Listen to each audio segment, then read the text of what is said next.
자, 우리가 지난 작년 10월부터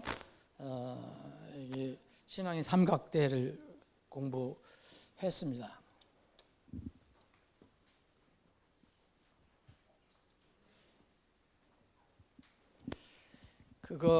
이 오랜 기간 동안 몇 개월 동안 그것을 살펴봤는데 오늘은 너무 오랫동안 공부하고 또 내용이 방대하니까 정리를 좀 해드리겠습니다. 마지막. 자, 그래서 머릿속에 좀 기억해야 될 것들을 오늘 좀 살펴보겠습니다. 내용이 이제 여러분들 공부해봐서 알겠지만 다양하고 방대하기 때문에 오늘 필요한 것들만.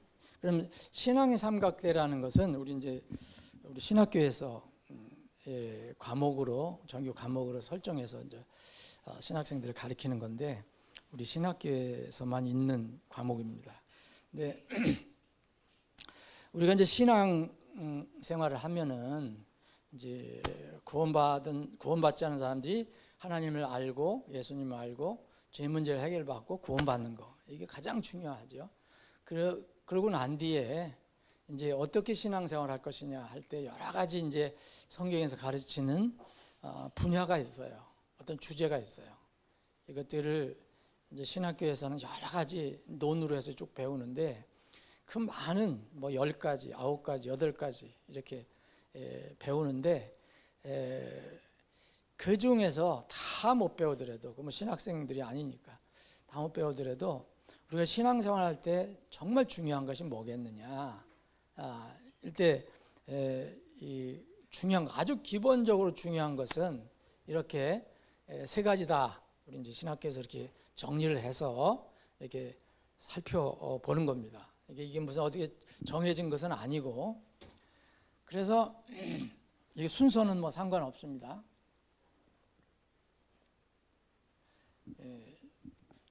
우리가 하나님께서 우리에게 주신 말씀을 관해서 지식이 없으면 신앙생활이 아무 의미가 없다.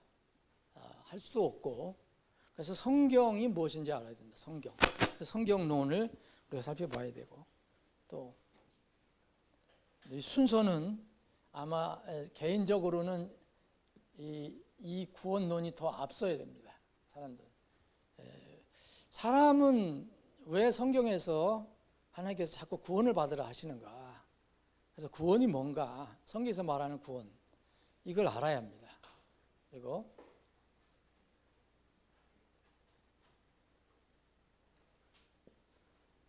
그리고 이제 구원받은 사람들이 구원을 받자마자 바로 하늘에 가면 문제가 안 생기는데, 구원받은 사람들이 일정한 기간 동안 이 땅에서 살도록 주님께서 허락하십니다. 그 기간 동안에 아주 필수적인 게 있어요. 그게 교회입니다. 교회. 주님의 몸이라고 하는 거. 주님의 몸을 남겨놓고 하셨잖아요. 그래서 이 교회론, 이게 우리 신학교에서 3대의 믿음이라고 생각해서 삼각대라고 얘기합니다. 이게 삼각대라는 걸 여러분도 아시지만 이 세 구퉁이에 다리가 달려 있는 거잖아요. 근데 이게 만약 하나가 없어지면은 이게 넘어지기가 쉬워요. 2개만 해도 균형을 잘 잡아야 되는데 3개만 있으면 균형을 잡고 넘어지지가 않습니다. 그래 그 위에 뭘 올려놔도 돼요. 그래서 신앙의 삼각대라고 했는데, 만약 요새 이제 조금 더 구체적으로 더 필요한 것이 뭐가 있겠느냐? 만약 있으면 뭐냐? 그러면 이제 이 종말론, 지금 마지막 때 종말 시대이니까 종말, 그리고 성령, 사람들이 보이지 않는 성령 때문에 너무 혼란을 많이 받아요. 지금 이 세상에. 그래서 성령과 종말, 만약 구체적으로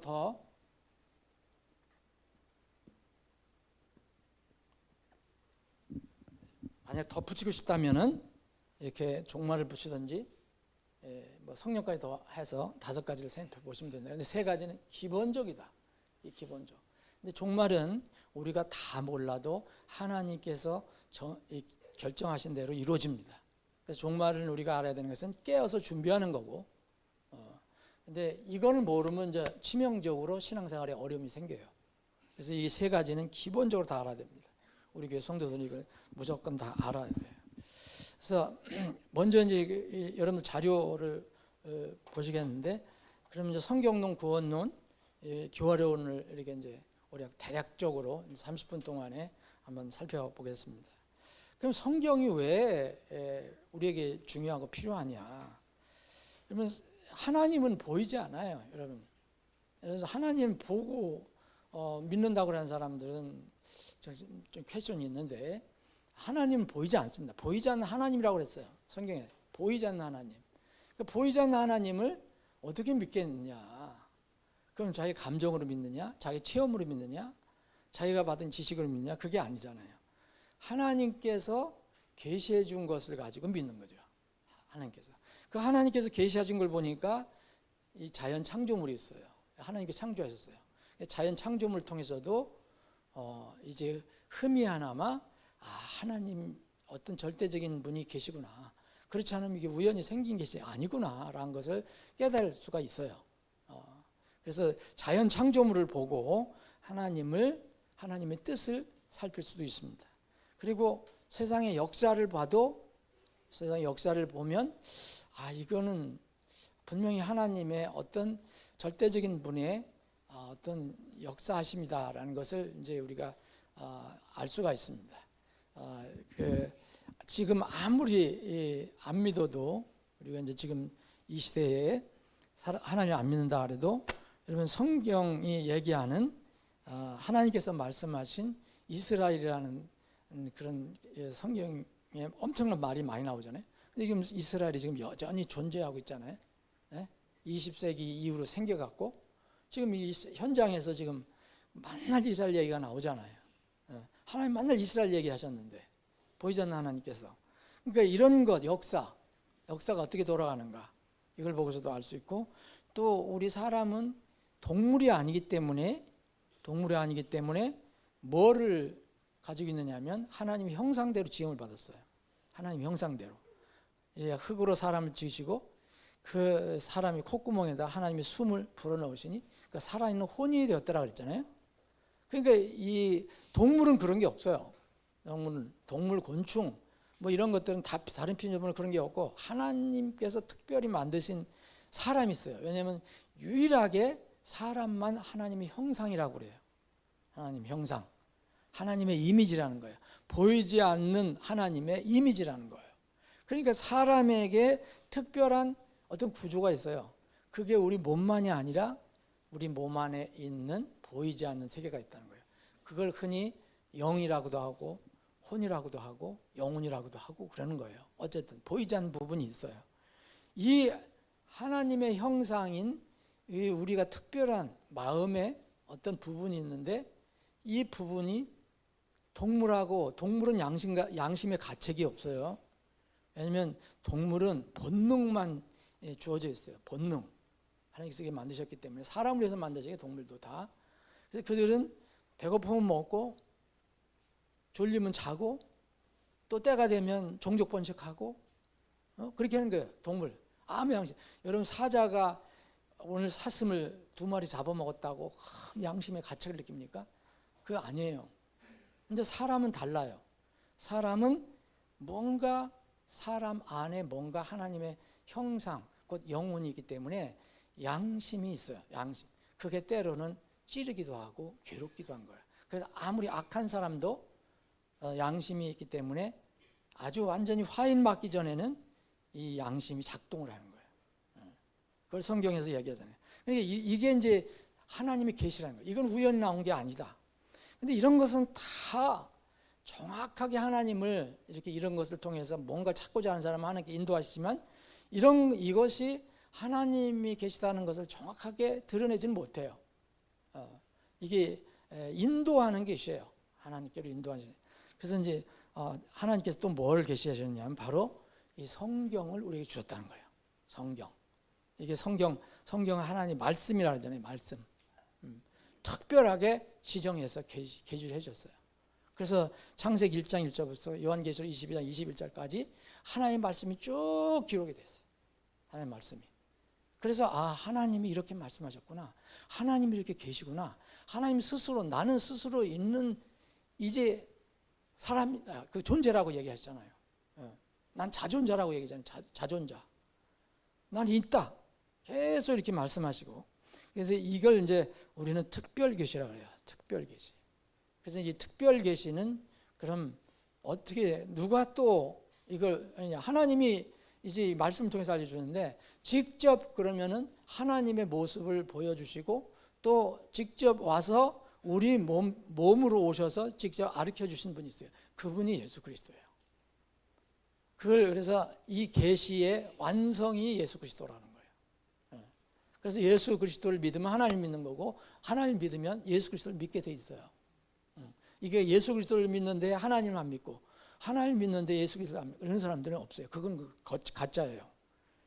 그래서 히브리서 1장 1절부터 3절에 보면 전에는 다 이렇게 전에는 하나님께서 다양한 방법으로 이렇게 계시를 해 주신 거예요. 이게 창조 구약 시대에는 직접 말씀도 하시고 자연을 통해서 무슨 역사를 통해서 무슨 기적과 이적을 통해서 다 이렇게 하나님이 계시다는 거, 하나님이 역사하신다는 것을 알려주셨지만 이 마지막 때에는 그러니까 예수님이 오실 때부터 이제 마지막 때라고 이제 성경은 얘기하거든요. 그래서 히브리서 1장 1절부터 지나간 때는 여러 시대의 다양한 방식으로 예언자들에 의해 조상들에게 말씀하셨던 하나님께서 이 마지막 날들에는 자신의 아들에 의해 우리에게 말씀하셨으니 그 아들을 그분께서 모든 것들의 상속자로 정하시고 그 아들에 의해 그분께서 세상을 만드셨느니라. 하나님의 영광의 광채시요 또 그분 자체의 정확한 형상이시며 그분의 권능의 말씀으로 모든 것들을 떠받치시고 계시는 이 아들께서는 그분의 권능의 말씀으로 모든 것들을 떠받치고 계시는 이 아들께서는 친히 우리의 죄들을 정결하게 하신 후에 높은 곳에 계신 존엄하신 분의 오른편에 앉으셨다. 이렇게 이야기합니다. 그래서 예수님이 이제 마지막 계시의 완성이라 보는 거예요. 그래서 예수님의 증거, 예수님 말씀도 안 믿으면 더 이상 기회 없어요. 그 사람은 이제 심판밖에 없는 거예요. 심판밖에. 그래서 예수님이 이렇게 오셨던 예수님, 하나님 말씀으로 오셨던 분, 요한복음 1장 1절에 보면 태초에 말씀이 계셨으니 그랬죠. 그 말씀이 하나님과 함께 계셨으며 그 말씀이 하나님이셨다고 했잖아요. 그러니까 그 예수님이 말씀이었어요. 그런데 그분이 하나님이었어요. 근데 그분이 2000년 전에 몸을 입고 이 땅에 오셨다는 거예요. 그분이 나는 하나님과 동일하다 그랬어요. 나와 하나님은 하나이다 그랬잖아요. 그러면서 그분이 이제 나중에 이제 요한계시록에 보면 지상 재림하시잖아요. 심판하러 이제 곧 오실 거예요. 그때 거기에 성경이 요한계시록 19장 13절에 보면 그분의 이름은 하나님의 말씀으로 불리더라 그래요. 그러니까 마지막 그분이 오실 때도 하나님 말씀 오시는 거예요. 그러니까 하나님 말씀을 안 믿었던 사람들이 이제 심판을 받게 되는 겁니다. 그래서 우리는 지금 눈에 하나님이 보이지 않지만 어떻게 하나님 믿느냐? 어떻게 하나님 믿느냐? 바로 하나님께서 남겨주신 예수님께서 말씀으로 이렇게 해주시고 기록해 주시고 이 제자를 통해서 남겨주신 이 말씀을 통해서 우리는 확실하게 믿는 겁니다. 그래서 베드로후서 1장 19절에 보면 이제 이 시대에 여러분들이 어떤 사람들은 개인적으로 체험을 한다. 나는 무엇을 경험했다. 이렇게 하지만 그거는 확실한 게 아니에요. 더 확실한 것이 뭐냐면 바로 예언의 말씀이에요. 성경에서 하나님께서 이렇게 내가 이렇게 말을 한다 하면서 그걸 정리해 놓으신 거. 그걸 그래서 더 확실한 예언의 말씀이라고 했어요. 베드로서 1장 19절. 그게 제일 확실한 예언의 말씀이에요. 그것을 통해서 이제 사람들 하나님을 만나는 겁니다. 그래서 성경은 굉장히 중요한 겁니다. 성경은 뭐 가지고 있어도 되고 안 가지고 있어도 되는 게 아니라 성경은 절대 필수예요. 이 말씀이 절대 필수라는 거예요. 이거는 내가 성경 말씀을 하나님 말씀을 들으나 안 듣나 그걸 내가 믿으냐 안 믿느냐 이거는 선택사항이 아니에요. 하나님 말씀을 안 믿으면 구원을 받을 수가 없어요. 하나님 말씀을 믿어야 구원을 받는 겁니다. 반드시 사람은 하나님 말씀을 통해서 구원을 받고, 또 구원받은 사람들은 이제 하나님 말씀을 통해 성장하는 거예요. 여러분, 구원받고 집에 앉아 있으면 절대 성장 안 돼요. 예, 구원은 받았을지도 모르지만, 생명이 있을지 모르지만, 천국 갈 때 애기로 가는 거예요. 애기. 아무것도 모르고 그냥 구원만 받고 가는, 은혜로 구원 받고 가는 거예요. 그래서 이 하나님 말씀을 늘 듣는 거예요. 읽고 듣고 나누고. 그래, 거기에 디모데후서 3장 15절 17절도 이 디모데가 어떻게 해서 네가 어렸을 때부터 성경을 알아서 구원을 받았느냐, 그리고 네가 어떻게 해서 이렇게 자라게 훌륭한 사람이 되게 하게 하느냐, 그걸 정해줘 놨어요. 베드로전서 1장 23절부터 2장 2절까지는 먼저 말씀으로 구원받고, 그 다음에 또 그 말씀으로 자라는 것을 얘기해요. 이거는 성경의 아주 정확한 공식적인 이야기입니다. 그래서 마지막 때 이제 주님 오셔서 심판하실 때 사람들은 뭘로 하나님께서 나를 심판하시나, 안 믿는 사람들이 그럴 텐데, 이게 요한복음 12장 48절에 보면 예수님께서 하신 말씀으로 심판하신다고 그랬어요. 예수님께서 하신 말씀으로. 자, 그래서 성경은 그럼 어떻게 우리 손으로 지금까지 왔느냐? 이제 성경을 알려면 이제 하나님의 말씀인데 좀 어려운 용어지만 영감을 알아야 돼요. 영감은 이 영적으로 감흥을 주었다는 그런 뜻이에요. 영적으로 감흥을 주었다.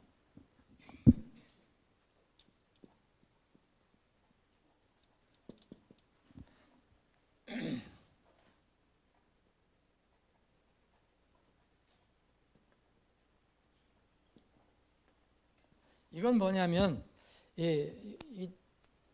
참 어려운 얘기죠. 영자에다가 느낄 감자인데, 하나님께서 이렇게 성경을 사람이 만든 게 아니고, 사람은 대필은 했지만 하나님께서 이렇게 기록하라고 하시는 대로 기록한 것이 바로 영감이에요. 그러니까 하나님의 숨으로 불어넣으셔서 이렇게 기록하게 하셨다, 그런 뜻이에요. 그래서 그걸 인스파이어라고 하는데, 그래서 인스퍼레이션이라고 하잖아요. 그러니까 하나님의 숨을 불어넣으신다는 걸 인스파이어라고 해요. 사람이 하는 게 아니에요. 그러면 이제 베드로도 내가 뜻도 모르면서도 어떤 건 내가 기록을 했다 그래요. 하나님께서 기록하라고 하시는 대로 기록했다는 거예요. 이걸 영감이라고 하고, 그러면 이거는 처음에 이제 이 구약 성경은 히브리어로, 신약 성경은 그리스 말로 기록이 됐는데, 이때 처음에 하나님의 영감을 받아서 영감으로 기록하게 한 그 필자들, 대피자들, 이들은 하나님의 영감을 받아 기록을 했는데, 그때 기록한 것들은 지금 없어요. 지금 뭐 수천 년 지났기 때문에 그게 다 사라졌어요. 그래서 하나님께서는 뭐 성경을 보면 어떻게 하나님 말씀을 계속 보존하게 하셨냐, 내 말들은, 내 하늘과 땅은 없어질지라도 내 말들은 없어지지 아니하라 그랬잖아요. 그럼 어떻게 계속 이 말씀을 보존하냐? 사람들이 쓴 책은 없어졌는데. 그래서 성경은 하나님께서 내가 보존하겠다 이게 하신 거예요. 보존하겠다. 내가 보존해 주겠다. 그래서 보존이라는 말이 나온 거예요. 보존.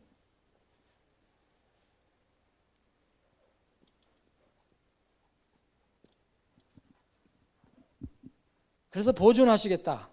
그래서 보존이라는 것은 쭉 하나님께서 그 내용을 이게 없어지지 않게, 그리고 변질되지 않게 계속 유지해 주시겠다, 이런 차원이에요. 근데 여기에 이제 보존을 위해서 쓰인 게 뭐냐? 바로 보존의 방법으로서 이제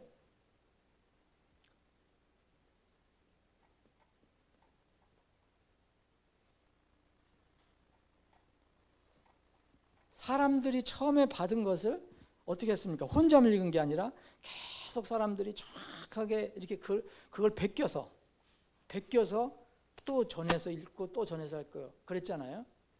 그래서 이제 유대인들은 이 서기관들까지 있었던 거예요. 서기관, 스크라이브 한 사람들이 있었어요. 아주 직책까지 있었어요. 이걸 필사라고 그러잖아요. 필사, 복사. 요새 같은 복사한다는 얘기예요.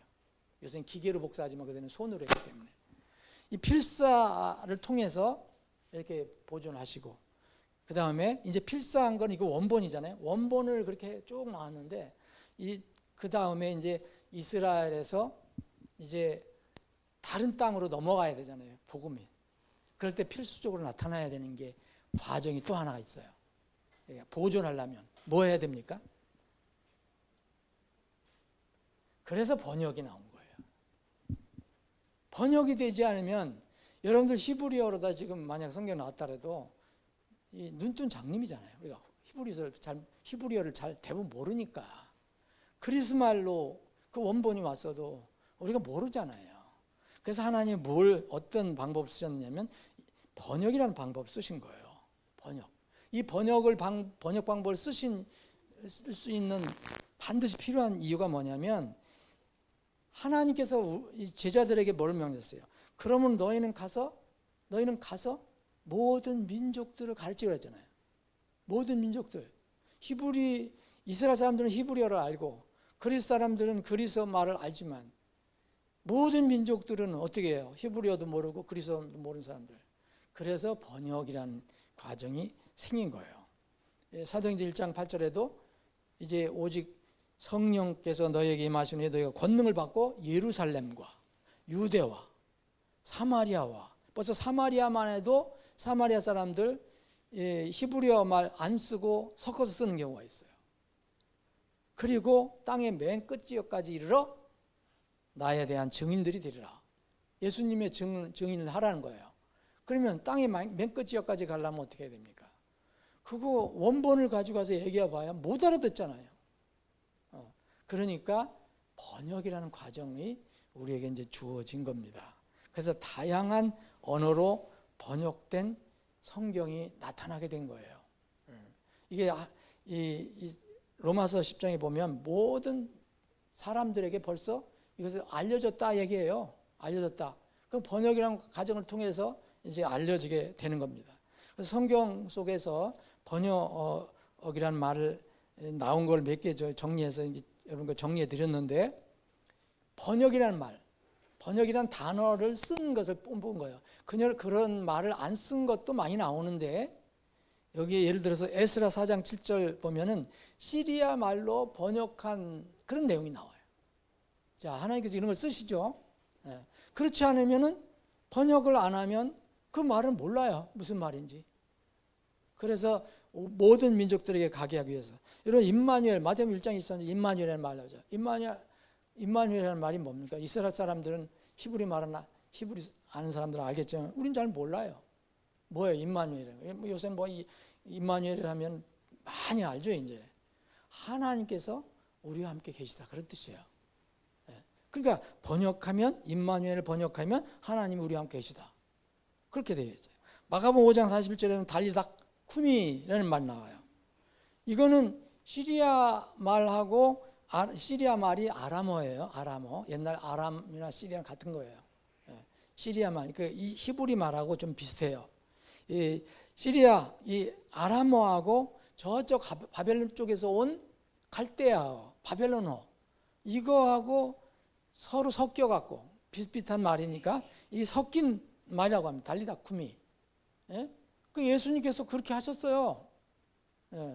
이런 말씀 많이 하셨어요. 그리고 예수님께서 이게 십자가 달리셨을 때 엘로이 엘로이 라마 사박다니 그랬잖아요.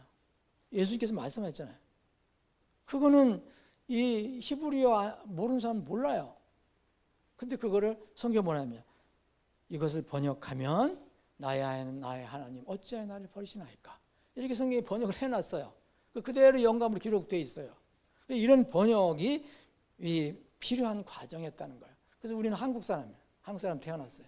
그러니까 한국말로 우리가 번역된 성경을 가지고 있는 거예요. 이게 성경을 그러면은 이제 이 시대의 가장 큰 이제 논쟁은 뭐냐면 성경이 왜 이렇게 많으냐? 근데 왜 다 똑같지 않느냐? 이런 문제가 항상 생기는 거예요. 이게 주님 오실 때까지. 근데 이 성경론을 우리가 이해하려면 성경을 보면 돼요. 성경에 에덴 동산에서부터 하나님 말씀을 훼손하고 공격하는 세력은 항상 존재하는 거예요. 그게 뭐예요? 마귀. 그래서 창세기 3장에 보면 하나님께서 이렇게 하신 말씀, 하나님께서는 창세기 2장에 이렇게 너 따먹으면 죽는다, 반드시 죽는다 그랬는데 3장에 넘어와서 마귀가 뱀을 시켜서 뭘 했어요? 죽지 않는다 그랬거든요. 그러니까 이제 하나님 말씀이 있고 또 그걸 대장한 말이 있어요. 항상 이게 쭉 내려오는 거예요. 그래서 이런 것이 항상 있다는 거, 항상 우리가 그 내용을 다 모르더라도 그 구약 시대의 유다 왕 여호야김이 사탄의 도구예요. 그래서 자기한테 기분 나쁜 거는 다 성경 읽으라면서 기분 나쁜 건 다 잘라서 불에 태워버려요. 이런 일이 계속 일어난다니까요. 그러니까 많은 성경이 있는데, 물론 뭐 일부러 그렇게 한 성경이라고 볼 수는 없지만 우리가 모르는 배경은 그런 게 있다는 거예요. 어떤 거는 예수님을 피조물로 만드는 성경이 있어요. 그래서 여호와의 증인이 또 만든 성경은 예수님이 피조물이에요. 하나님이 아니고. 그럼 성경은 예수님은 하나님이라는데 그럼 어떤 것이 맞는 거예요?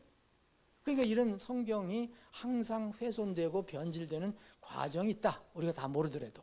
그래서 성경론을 이해하려면 그 이해를 그렇게 하셔야 된다. 근데 하나님께서 뭐라 하냐면 하늘에 내 말은 영원히 정착이 됐다. 그리고 영원히 내가 보존한다. 시편 6절에 보면 보존한다 하나님께서. 우리는 그 말씀 믿는 거예요. 근데 여기 신약에서 보면 얼마나 많은 경우고 이렇게 변질시키고 하나님 말씀을 왜곡시키고 하는 게 나오잖아요. 베드로후서 3장 16절에 보면 많은 사람들이 성경 기록들을 왜곡시켰다 그랬어요. 현실이에요. 현실. 그걸 우리가 모르면 안 됩니다. 여기 고린도후서 2장 17절에 보면 하나님 말씀을 부패시키는 적은 사람도 아니에요. 뭐라냐? 많은 사람들. 하나님 말씀을 부패시키는 많은 사람. 그때 바울 사도가 있을 때부터 벌써 이런 게 생기는 거예요. 고린도후서 4장 2절에 보면 하나님 말씀을 속임수로 다루는 사람들이 또 있다 얘기해요. 현실적으로 그때 상황을 얘기한 거예요. 그래서 성경은 두 뿌리가 있는 겁니다. 하나님께서 보존해 주신 성경이 있고 그렇지 않은 성경, 뭔가 세상 사람들이 손을 댄 그런 성경이 있다는 거예요. 그래서 그거를 우리는 이제 이 영어 킹제임스 성경을 통해서 이렇게 보존해 주셨다고 이제 믿는 거죠. 두 번째 이제 구원이에요. 이제 성경이 조금 복잡하게 했는데 구원을 정리를 해보면요, 구원의 정의는 아시죠? 구원은 세상 사람들이 말하는 정의가 아니에요. 세상 사람들은 위험에서 건진받는 걸 구원이라 하잖아요. 뭐 병에서 구원받았다가, 뭐 위험에서 구원받았다가, 무슨 뭐 불에서 구원받았다가, 물에서 구원받았다. 이건 성경에서 구원이라고 얘기하지 않아요. 우리가 얘기하는 구원받으라 하는 거는 그걸 얘기하는 게 아니에요. 구원받으라는 것은 죄의 싹 사망에서 영원한 이 심판 지옥에서 건진받으라고 얘기하는 거예요. 그걸 구원받으라는 거예요. 성경에서 얘기하는 구원의 정의는. 근데 성격은 이 구원이라는 게 도대체 뭐냐? 하나님의 두 속성이 만나지 않으면 구원은 이루어지지 않아요. 하나님은 거룩하신 분이에요. 하나님은 또 사랑이 많으신 분이에요. 거룩하신 것은 하나님은 절대 죄를 용납하지 않으세요. 조그만 죄가 우리가 있어도 그걸 해결 못하고 있으면 나중에 주님 오시면 죄 때문에 심판받아 지옥 갈 수밖에 없어요. 성경은 이렇게 말하고 있어요.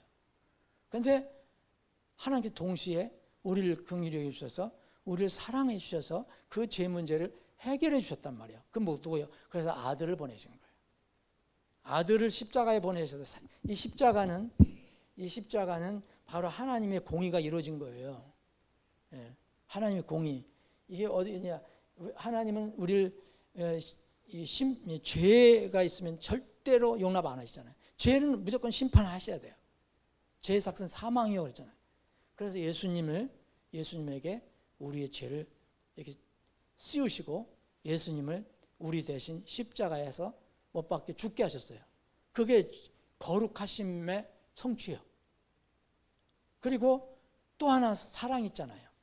하나님께서 우리를 향한 사랑이 있어요. 이 사랑, 바로 그 사랑 때문에 당신의 아들 예수 그리스도를 우리를 위해서 희생물로 제공해 주신 거예요. 그 사랑, 그래서 그 사랑을 정말 우리 머리로는 이해할 수 없잖아요. 그래서 사랑은 하나님께서 우리를 사랑하셔서 아들을 보내주신 이 사랑을 모르면 이 세상을 사랑할 수가 없어요. 그래서 이 공의와 사랑이 만나는 곳이 바로 구원이에요.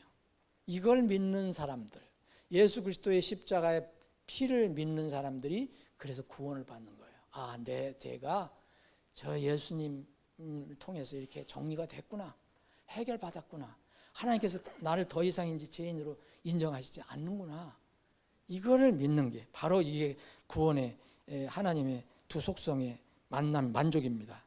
그리고 하나님께서는 이 거룩하신 하나님과, 이걸 뭐냐, 거룩하신 하나님과 죄인들을 이렇게 화해를 시키는 일을 누가 하셨냐? 중간 거꾸로 얘기하면 예수님이 하신 거예요. 예수님이 자원해서 오셨잖아요. 그래서 예수님 우리의 중보라고 해요. 중보. 하나님과, 거룩하신 하나님과 죄인들 사이의 중보예요.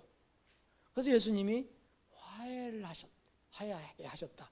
당신이 돌아가심으로, 피 흘려 돌아가심으로. 그래서 이것을 이제 화해 사역이라고 그래요. 그럼 우리는 뭐냐, 여러분? 여러분들 지금 전도하고 선교하는 게 뭐냐면 이 화해 사역을 하는 거예요. 우리는 구원을 받았잖아요. 하나님 자녀가 됐잖아요. 그럼 아직도 그 심판의 하나님을 모르는, 사랑의 하나님을 모르는 사람도 있어요. 그럼 그 사람들에게 가서 뭐라는 거예요? 이러한 하나님이 있어요. 당신의 문제를 이렇게 해결해 주시는 하나님이 있어요. 그럼 두 사이를 화해시켜 버리는 거예요. 그래서 바울 사도는 화해한다. 그래서 화해라는 말도 그렇게 많이 한 거예요. 고린도후서 19절 제가 그것만 읽어볼게요.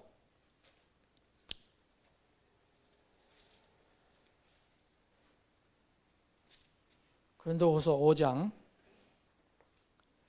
19절.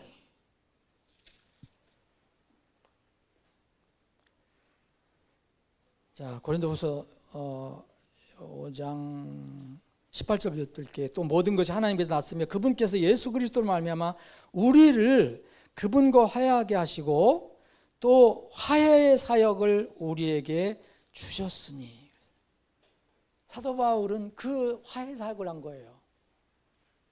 다른 말로 하면 너희들 예수님을 믿어야 구원 받는다, 이렇게 얘기한 게 뭐냐면 하나님과 너희는 화해를 해야 돼. 그래서 이 화해하는 일을 하게 하신 거예요.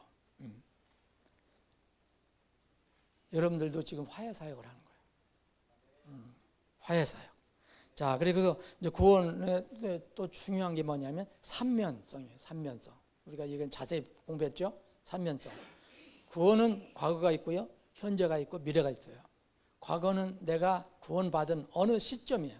하나님과 나만 아는 시점이 어느 시점이 있어요. 정확하게 그 시점을 몰라더라도 상관없어요. 내가 구원을 받을 때가 있어요. 내가 정확히 내 죄를 용서를 받고 내가 하나님 자녀가 된 때가 있어요. 그러면 그 순간에 바로 하늘에 올라가면 문제가 없는데 이 땅을 살게 하신단 말이에요. 그러면 그게 현재가 돼야 돼요.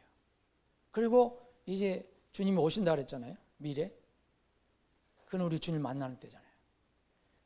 이 과거에 있는 사람은 현재와 미래가 이 과거에 받은 그 구원의 능력 가운데 사는 거예요. 근데 현재가 입으로는 구원받았다고 하는데 이 현재의 삶이 전혀 구원받은 것과 다른 삶을 살면은 그거는 퀘스천을 갖는다는 거예요. 성경은 그런 사람들이 구원을 못 받은 사람이라고 얘기를 하는 거예요. 사도 요한은 바로 그런 사람들 얘기한 거예요. 그래서 구원론도 이렇게 정리하고, 교회는 지난주까지 우리가 살펴봤습니다. 교회는 구약에서 신비였어요. 그런데 신약에 와서 알려진 거예요. 예수 그리스도께서 세우셨어요. 주님께서 내 교회를 세운다고 얘기했어요. 이 교회는 사도행전 20장 28절에는 하나님의 교회라고 얘기했어요. 하나님의 교회. 교회는 누가 이 개신교에서 얘기하는 것처럼 뭐 믿으면 동시에 교회가 된다는 것은 성경적이지 않습니다. 분명히 침례에 순종하고 어떤 보이는 지역교회에 들어가는 것을 교회라고 얘기하는 거예요. 예수님께서 세우신 교회가 일시부터 존재했다는 거. 그런데 많은 지금 이 시대의 교회는 4, 5세기 혹은 10세기, 대부분은 16세기 이후에 그 역사적인 근거를 가지고 있어요. 그러면 예수님의 말씀이, 여러분 마태복음 16장 18절에 이 반석 위에 내 계율을 세우리니 지옥의 문들이 그것을 이기지 못하리라. 교회를 이기지 못하리라. 그 말씀을 여러분들 믿으시냐 안 믿으냐 그거예요. 자, 그런데 정리합니다. 여러분, 중요한 거 세 가지를 우리가 신앙의 상태를 공부해왔는데, 그동안 오랫동안 공부했는데, 그러면 성경론이든 구원론이든 교회론이든 항상 두 뿌리가 있어요. 구원론에도 사탄이 말하는 뿌리가 있어요. 그 사람의 인간의 힘으로 구원을 받는다고 하는 거. 여러 가지 다양한 거, 다양한 종교를 통해서, 예수님 외에 다른 종교를 통해서 얼마나 많이 만들어놨어요. 두 뿌리가 있습니다. 근데 하나님 정하신 게 있고요. 교회도 마찬가지예요. 얘도 두 뿌리가 있고, 성경도 그래서 두 뿌리가 있는 겁니다.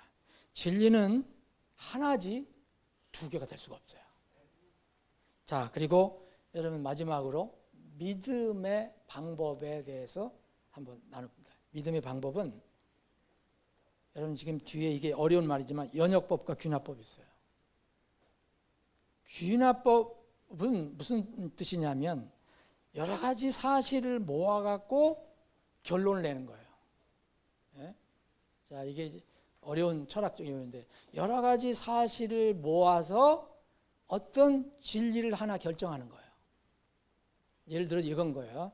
자, 여기 산을 보고 들을 보고 또 피조물들을 다 조사 연구해 보니까 이거는 우연히 난 것이 아니고 누군가 절대적인 어떤 존재가 만들었다. 이렇게 하는 게 귀납법이에요. 근데 우리가 믿음은요, 이제 처음부터 시작하면 절대 못 믿어요. 믿음은 연역법으로 시작해야 돼요. 자, 이 믿음은 뭐냐면 보이지 하나님을 이 말씀을 통해서, 마지막 특별히 계신 말씀을 통해서 그대로 믿는 거예요. 창세기 1장 1절, 태초에 하나님께서 하늘과 땅을 창조하셨느니라. 그걸 믿는 거예요. 이거는 진리가 선포가 돼요. 그러면 그 진리 선포된 것을 가지고 여러 가지 이 상황을 살펴보는 거예요. 그래서 결론을 내는 거예요. 우리는 어떤 과학적인 근거나 어떤 그걸 가지고서 진리를 만드는 게 아니에요. 진리는 하나님께서 말씀하신 걸 믿는 거예요. 하나님, 여러분들 뭘 근거를 만들어 갖고서 하나님 믿겠습니까? 보이지 않는 하나님인데.